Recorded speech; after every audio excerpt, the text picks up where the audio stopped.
สบายดีสบายดีสบายดีสบายดีสบายดีสบายดีFC ทุกคนเนาะน้องเบิ่งทุกคนโดยก็มีเรื่องราวเนาะสิมา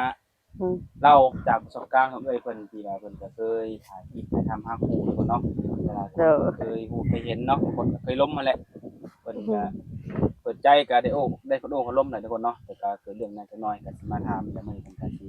ออกมาเว้าแล้วก็ขึ้นกันว่าสิเตือนสาวโสดกันแหละทุกคนว่าไงกันเนาะโดยเป็นจังไดเอ้ยเรื่องราวมันเป็นจังไดออกมาเตือนเจ้าโสดแล้วท่านก่อนสิล้มมันมีประสบการณ์อะไรก็เอื้อยนี่เพิ่นก็ว่าบ่มีลูกบ่มีเมียเนาะเคยคบกันแล้วก็มาตั้ง2 เดือนเพิ่นก็บ่มีล้มกันมาก็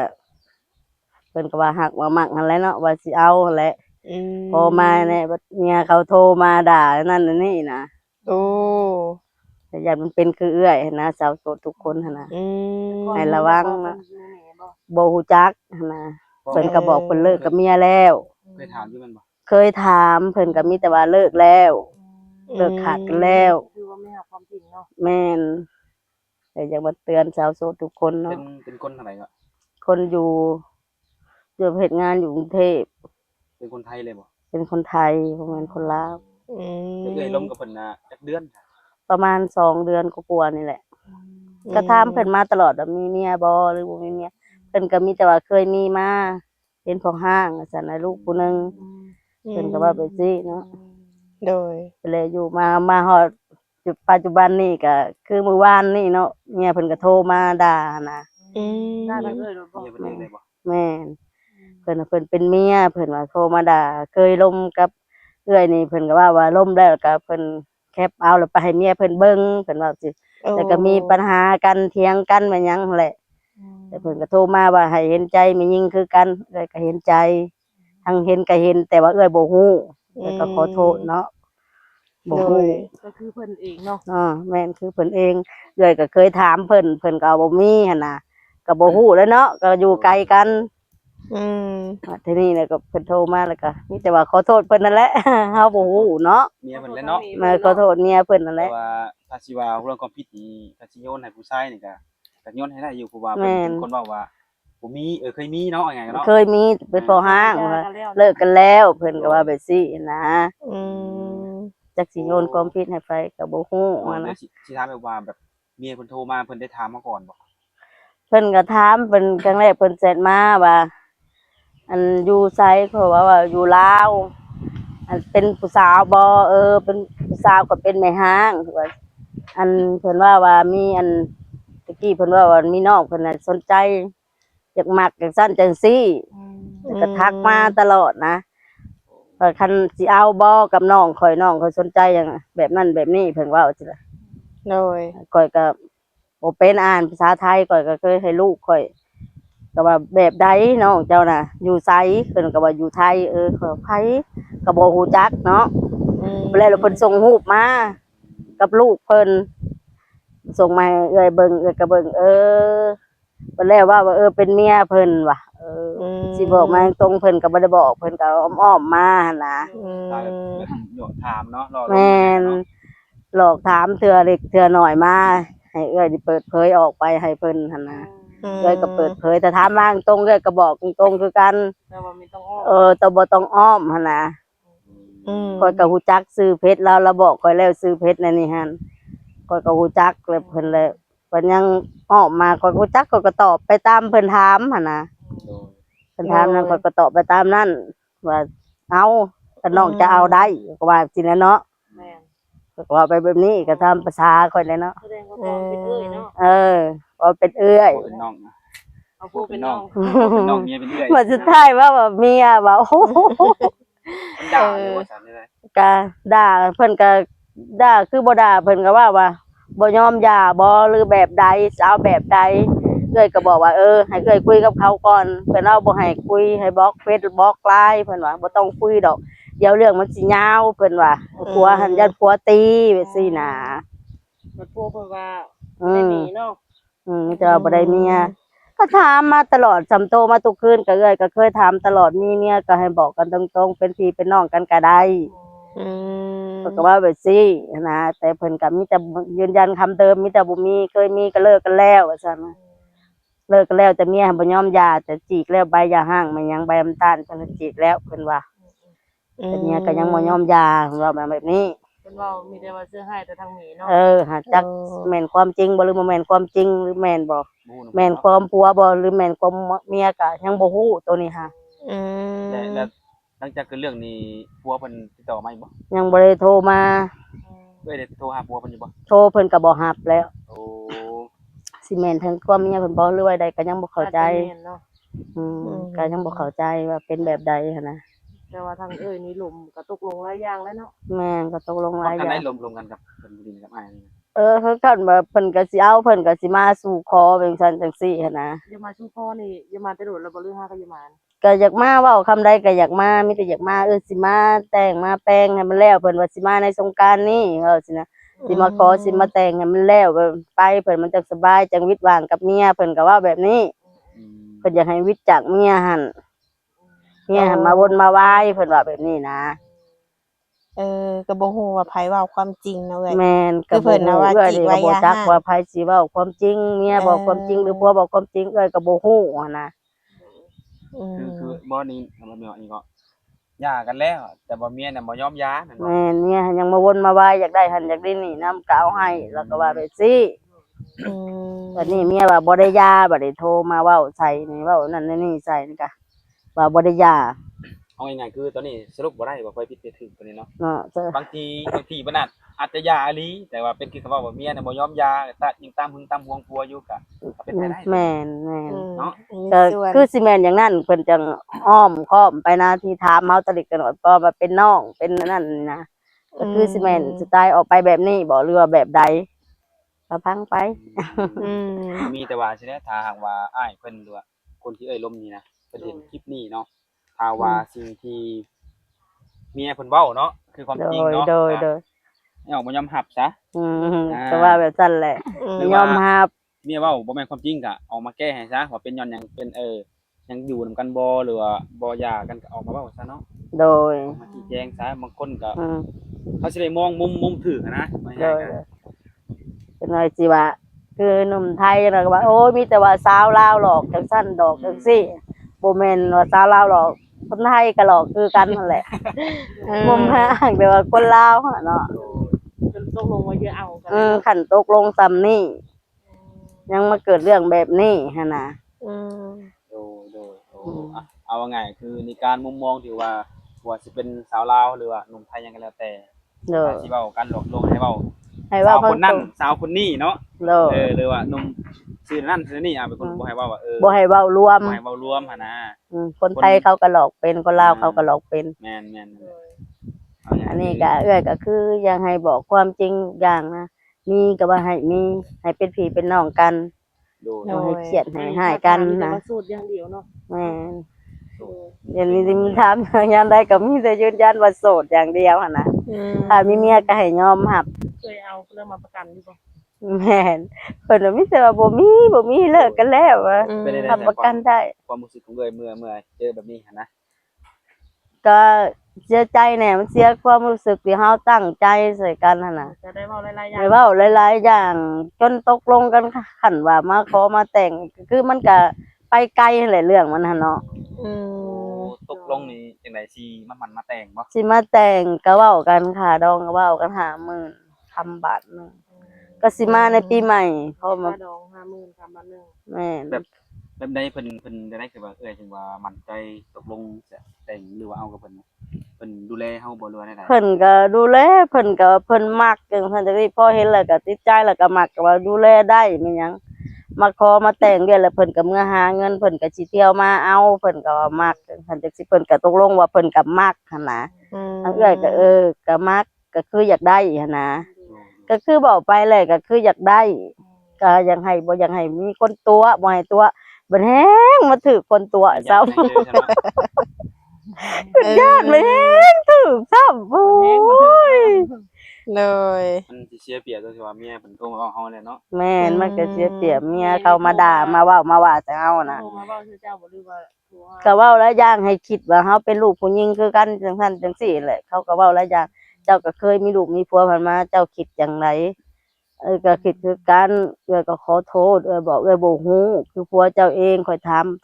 มทุกเทื่ออ้าวเราบอกว่าอยู่ไสข่อยว่าเราก็บอกเราเฮ็ดงานอยู่กรุงเทพแล้วเว้ามาเบิดว่าเมียหันติดไพ่ติดการพนันหลายอย่าง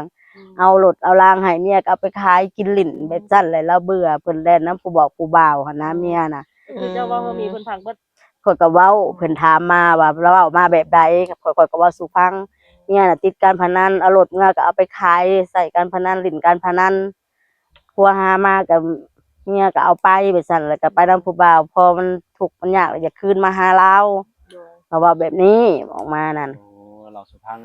เราเว้าสู่ฟัง ขอ หั่น ควา น่ะ มที่เมียเราเป็นเนาะที่ว่า แม่น คนที่ว่าหย่ากันกับเมียเนาะ แม่นเลยผัวบัดหาเงินได้มีรถมีร่างแล้วเมียบัดจะคืนมาวนมาไว้แล้วก็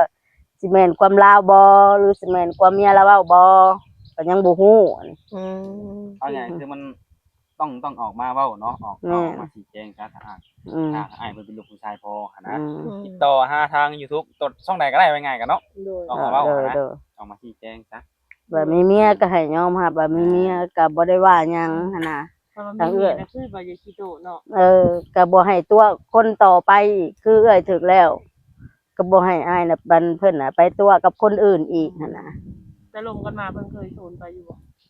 ไปพังคุณ เพิ่นก็เคยชวนเว้าคือบ่ได้มีหยังนี่แล้วก็ชวนคือให้ไปแล้วก็คือเพิ่นอยากมาเพิ่นก็ว่าสิมาช่วงปีใหม่นี่แหละถ้าบ่ได้ไปเพิ่นก็สิมาเพิ่นว่ากี้เพิ่นสิมาหมกเพิ่นก็พอมาเกิดเรื่องขึ้นก่อนเลย โด แต่ ย เรื่องว่านี่ก็ยังติดต่อเพิ่นบ่ได้แม่นบ่ ยังติดต่อยังบ่ได้เพิ่นโทรไปเพิ่นก็บ่รับถ้ามีก็ให้ยอมรับจ้ะ เมื่อวานนี่แม่นบ่ วันนี้เมียเพิ่นก็โทรวันนี้ก็โทรเว้าใส่ลูกพออยู่ไทยพุ่นเพราะว่าคงมีเพชรกันเด้เพราะว่าเพิ่นนั่นครั้งแรกที่พบกับเพิ่นลูกข่อยไปคือเพิ่นน่ะไปหับเอาอยู่ ไทยบ่ ไปหับเอาอยู่ไทยไปหับเอาอยู่โมซิดแล้วก็ไปส่งอยู่บ่ลูกชายข่อยไปทำงานเพิ่นก็ไปหับไปส่งซื้อเครื่องซื้อหยังไปให้ก็มีเพชรกัน โดย กับลูกชายนั่นแล้วเมียเพิ่นแล้วโทรศัพท์ไปแล้วเมียเพิ่นแล้วโทรหาลูกชายข่อยเว้าใส่ลูกชายแล้วก็โทรมาหาข่อยบัดนี้ แล้วก็สิฮู้นะเพิ่นแล้วกลางคืนมาเพิ่นก็โทรมาหาข่อยก็สิฮู้เพิ่นจังได้เว้าใส่กันนั่นนี่ อายุหลายบ่ บ่อายุเพิ่นก็สิน้อยรุดข่อย โอ้ เมียเพิ่น น้อยรุดข่อยได้ โดย การหรือว่าล้มกันเนาะเว้าคำจาเนาะ อืม เฮ็ดให้เฮาเกิดมีความมักหักต่อกัน อืม ด้วยความที่ว่าคนอยู่ฝั่งไทยคนอยู่ฝั่งลาวเนาะ โดย เลยบ่ฮู้ว่าความเป็นจริงนี่เป็นจังไดของฝั่งนั้น ก็เฮาก็บ่เคยเห็นเขามีลูกมีเมียบ่ มีแต่รู้จักกันผ่านสื่อออนไลน์เนาะ โดย ผ่านโทรทางเฟซทาง LINE บางทีก็ เพิ่น บ่ได้ ก็ เห็นแต่หน้ากันเลยเนาะ เอาลายจากน้ำเจ้านี่ก็เห็นล้มกันก็ว่ามักหักก็ตกลงกันข้างในนั้นเนาะมาเป็นเดือน2 เดือนแล้วเพิ่นก็ปีใหม่คือสิไปขอให้มันแล้วเพิ่นก็ว่าไปสิ เพิ่นเอาทางติดต่อในทางซุมเฮานี่แม่นบ่ แม่นเอาทางเจ้า โอเคเดี๋ยวจบคลิปนี้เดี๋ยวสิขอเบิ่งโปรไฟล์เพิ่นเนาะสิได้ยุติหันนะแม่นยุติยังยุติแบบเวลาเพิ่นขอเฟซสาวๆมาก็สิหยุดบ่ให้ไว้ง่ายก็ โดย เรื่องเข้าไป บ่ เนาะ ให้มี2เอาง่าย โดย เพราะว่า แต่เฮาก็สิบ่ขึ้นแล้วมันสิเป็นการละเมิดเพิ่นโพด อืม เนาะ บอก บางคนก็อยากคือบ่โซหน้าโซตาโลดคือบ่โซให้คนฮู้โลดบางคนก็ยังเนาะมันยังบ่ชัดเจนเนาะ ยังบ่ชัดเจนว่า แล้วมันสิแนวใด หรือว่าเมียเพิ่นเลิกแท้แต่เมียยังบ่หย่ายังบ่นั่นบ่หรือว่าเป็นแบบใดหั่นนะก็ยังคือยังให้เพิ่นนั่นแหละยอมรับ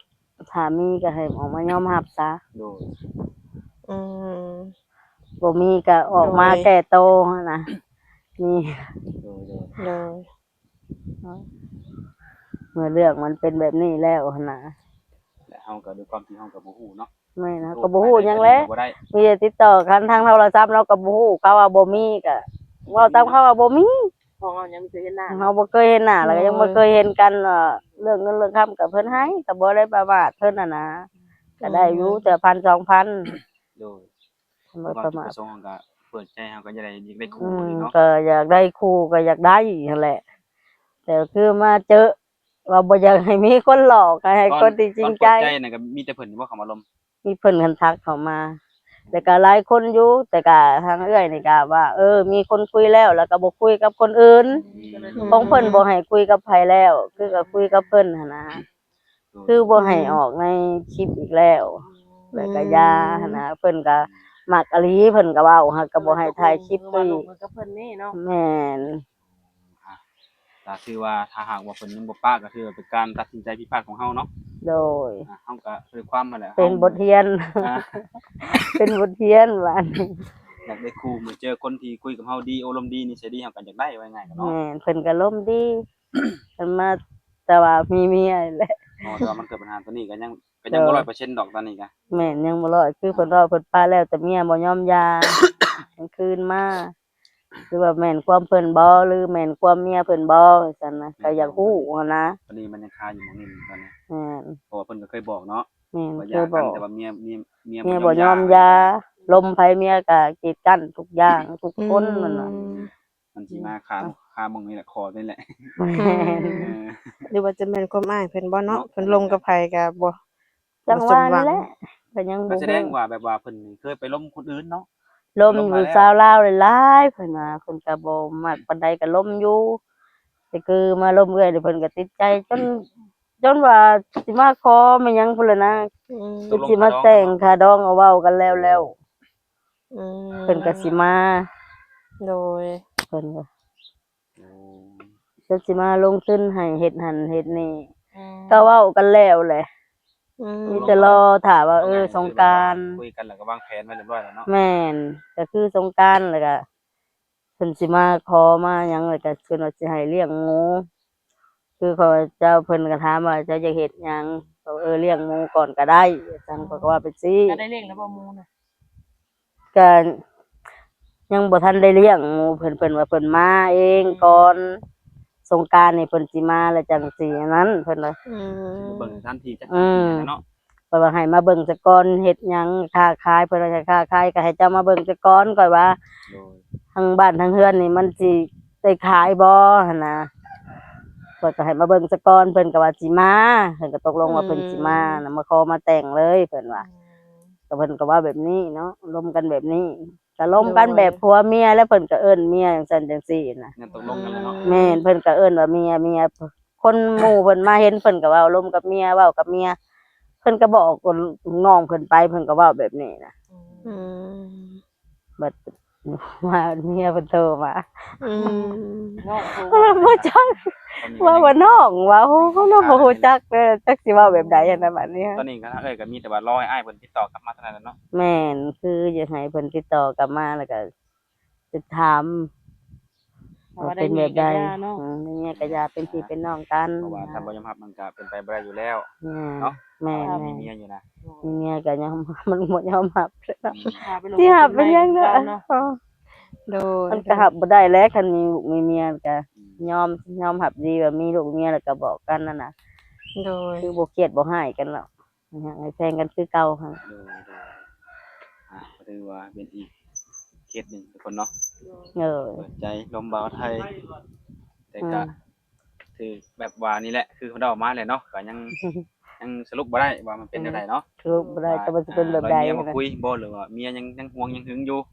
อืม ก็ยังสรุปบ่ได้ตอนนี้ทุกคนเนาะ นี่สรุปบ่ได้ พาอ้ายเพิ่นนั่นแหละติดต่อกลับมาเพิ่นสิว่าแนวใดเนาะ โดย โดย โอเคมื้อนี้ก็ถือว่าบ่มีหยังหลายทุกคนเนาะอันนี้แหละมาอัปเดตบางทีอ้ายเพิ่นก็บ่อยากสู้หน้าก็มีได้บางที